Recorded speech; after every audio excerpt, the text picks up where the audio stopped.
அனைவருக்கும் வணக்கம்.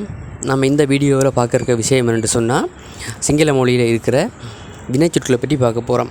வினைச்சொற்கள் என்னும்போது ஒரு செயலை செய்கிறத குறிக்கிற சொற்கள் தான் வினைச்சொற்கள் என்று நம்ம எளிமையாக புரிந்து கொள்ளலாம்.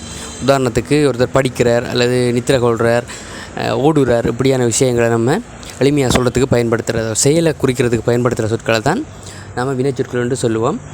இதில் நான் ஒரு 10 சொற்கள் நான் சொல்லித்தருவேன். இதை நீங்கள் விளங்கி கொண்டு பாடமாக்கி வச்சுக்கிட்டீங்களா இருந்தால் இலகுவில் ஒரு வசனத்தை அமைக்கிறதுக்கும் அல்லது ஏதோ ஒரு சிம்பிள் உரையாடலுக்கும் உங்களுக்கு மிகவும் உதவிகரமானதாக இருக்கும். பார்த்தீங்களா இருந்தால் இதில் முக்கியமாக நீங்கள் கவனிக்க வேண்டியது இந்த வசனங்கள் நான் உச்சரிக்கும் போது இருக்கிற இந்த ஏற்ற இறக்கங்கள். ஏன்டா மொழியில் ஏற்படுற இந்த ஏற்ற இறக்கங்கள் மிக மிக முக்கியமானது. ஏன்டா சிங்களத்தில் பானாண்டு இருக்குது, பானாண்டு இருக்குது, இந்த பி சவுண்ட். ஸோ இதுகள் மாறும்போது மீனிங்களும் மாறும். ஸோ இப்படி எல்லா எழுத்துக்குமே ஒரு ஏற்ற இறக்கம் ஒன்று இருக்குது. ஸோ ஏற்ற இறக்கங்களை கவனித்து நீங்கள் இதை உச்சரிக்க பழகிக்கொள்ளுங்கள். முதலாவது பார்த்தீங்களா இருந்தால் தக்கினவா. தக்கினவா என்றால் காண்கிறார் என்று அர்த்தம். இரண்டாவது கியவனவா. கியவனவா என்றால் வாசிக்கிறார் என்று அர்த்தம். மூன்றாவது லியனவா.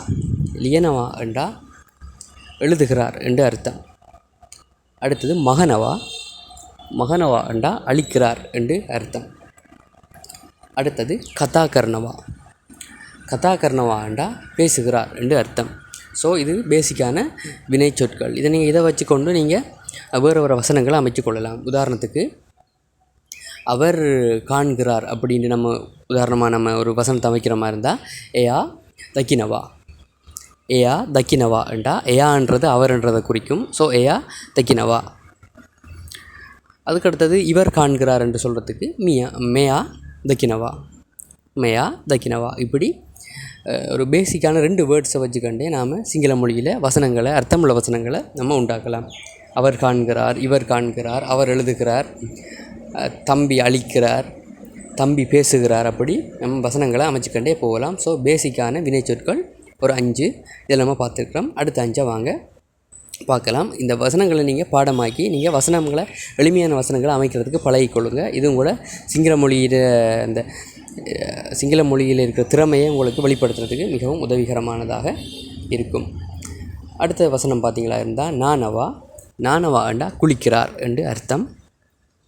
அடுத்தது கனவா. கனவா ஆண்டா சாப்பிட்றார் என்று அர்த்தம். அடுத்தது பொனவா. பொனவா ஆண்டா குடிக்கிறார் என்று அர்த்தம். அடுத்தது கியவனவா. கியவனவா ஆண்டா சொல்கிறார் என்று அர்த்தம். அடுத்தது எனவா. எனவா ஆண்டா வருகிறார் என்று அர்த்தம். பெரும்பாலும் இந்த எனவா எனவா எல்லாம் மக்களுக்கு தெரிஞ்சிருக்கும். ஏன்டா பெரும்பாலும் எல்லோரும் பயன்படுத்தி தெரிஞ்ச சொற்கள்லாம் இது. இதில் மிக முக்கியமானது என்று பார்த்தீங்களான்னா இந்த கனவான்றது 7ஆவதில் இருக்கிற கனவான்றது சாப்பிடுகிறார் என்று அர்த்தம். இதே நீங்கள் சவுண்டை கொஞ்சம் மாற்றி, அதாவது கனவா என்று உச்சரிக்கிறீங்களா இருந்தால் அது ஒன்றை எடுக்கிறது அப்படியான இதுக்குள்ளே வந்துடும், மீனிங்குள்ளே வந்துடும். ஸோ 2-3 இருக்குது. ஒரு உச்சரிப்பிலே 2-3 வசனங்கள் இருக்குது, விஷயங்கள் இருக்குது. ஸோ என்ன செய்யுங்க, நீங்கள் எப்போயுமே இந்த உச்சரிப்புகளை பார்த்து சரியான உச்சரிப்பில் உச்சரிக்கிறதுக்கு பழகிக்கொள்ளுங்க. ஸோ இதான் இன்றைய வீடியோ. ஒரு 10 சொற்கள் அடிப்படையான முக்கியமான சொற்கள் நான் உங்களுக்கு தந்திருக்கிறேன். ஸோ இந்த சொற்களை வச்சு எளிமையான வசனங்கள் அமைக்க பழகிக்கொள்ளுங்க. இதை மீண்டும் பயிற்சி செய்யுங்க. செய்கிறது மூலமாக உங்களுக்கு மிக முக்கியமான அந்த உச்சரிப்பு திறன், அது மட்டும் இல்லாமல் சொற்கள்கிட்ட பரிச்சயம் உங்களுக்கு வரும். இதை வச்சுக்கொண்டு நாம் தொடர்ந்தும் நிறைய விஷயங்களை கற்றுக்கொள்ளலாம். ஸோ இந்த வீடியோ பார்த்தவங்க அனைவருக்கும் நன்றி. இன்னொரு வீடியோவில் சந்திக்கிறேன். நன்றி, வணக்கம். ஏதாவது டவுட்ஸ் இருந்தால் கண்டிப்பாக கமெண்ட் பண்ணுங்கள்.